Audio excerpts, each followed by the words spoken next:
rajin melayani, jadi tugas panggilan mulia, beritakan keselamatan, taburkan benih Injil. Bapak, Ibu, saudara-saudara yang dikasihi Tuhan Yesus, selamat pagi, Shalom.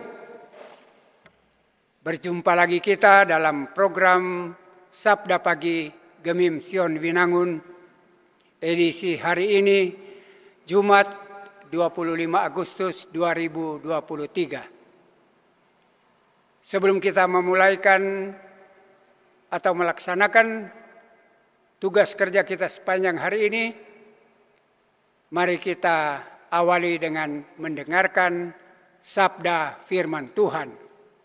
Sebelumnya mari kita berdoa. Bapa di surga, kami menaikkan puji syukur terima kasih kepadamu atas waktu dan kesempatan yang Engkau berikan bagi kami untuk boleh mendengarkan dan merenungkan firman-Mu pada pagi hari ini. Saat ini kami siap untuk membaca dan merenungkan firman-Mu Bapa. Karena itu berfirmanlah Engkau, karena kami siap sedia untuk membaca dan merenungkannya. Dalam nama Yesus kami naikkan doa ini kepadamu. Amin. Saudaraku yang dikasihi Tuhan, bacaan kita di pagi hari ini dari Efesus 6 ayat 17 dan 18. Efesus 6 ayat 17 dan 18 saya akan bacakan untuk kita sekalian.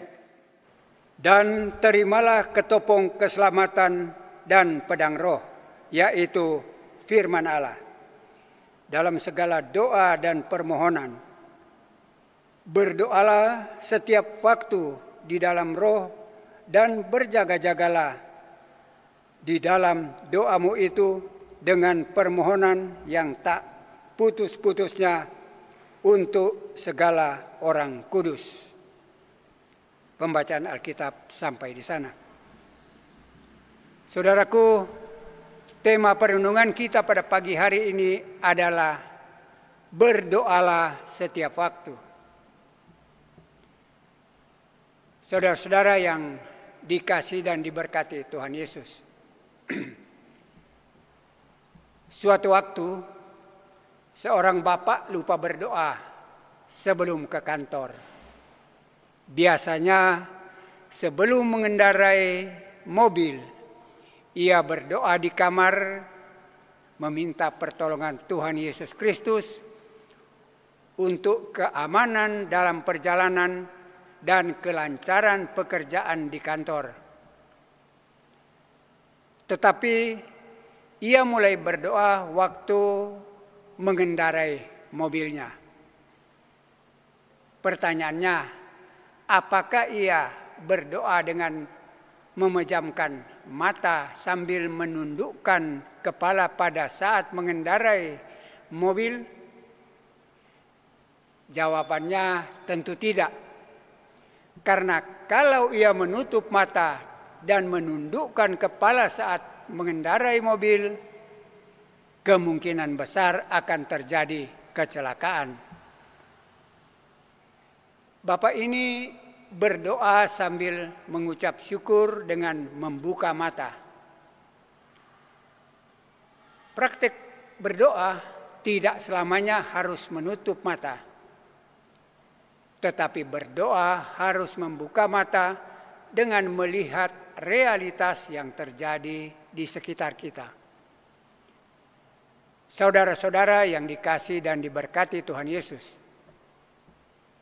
Ketopong biasanya digunakan oleh prajurit perang untuk melindungi seluruh bagian kepala untuk menangkal serangan. Bentuknya seperti helm. Ketopong keselamatan adalah topi keselamatan dengan firman Allah sebagai sumber damai sejahtera yang melindungi pikiran kita kepadanya. Ketopong keselamatan berfungsi melindungi kepala agar tetap selamat. Kita bandingkan dengan Yesaya 59 ayat 17b. Orang yang memakai ketopong atau helm keselamatan akan selalu menjaga pikirannya sesuai dengan pikiran Yesus Kristus yang berkuasa memerangi roh-roh jahat dan kuasa kegelapan. Sedangkan pedang roh yaitu firman Allah dalam segala doa dan permohonan. Pedang roh hanya ditemukan sekali dalam Efesus 6 ayat 17.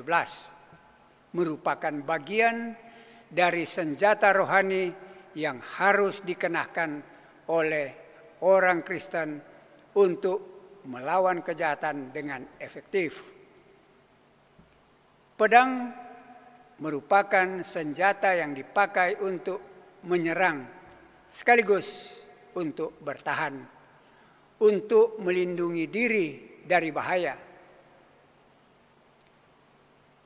Sangat penting bagi seorang prajurit untuk dilatih dengan keras supaya dapat menggunakan pedangnya dengan baik dan terampil.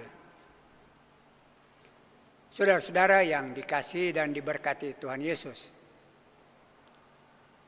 setiap prajurit Kristus wajib memerlukan pelatihan yang keras agar tahu dan terampil dengan cepat dan tepat menggunakan ketopong keselamatan dan pedang roh. Firman Tuhan akan menjadi senjata yang penting untuk meruntuhkan benteng-benteng kesesatan dan dusta. 2 Korintus 10 ayat 4 dan 5. Yesus Kristus memakai firman Tuhan ketika melawan iblis dalam Matius 4 ayat 4. Doa dengan tekun setiap waktu adalah alat berjaga-jaga untuk tetap sadar bahwa manusia lemah yang butuh pertolongannya melalui permohonan doa, sekaligus sebagai penangkal diri dari kuasa iblis. Amin.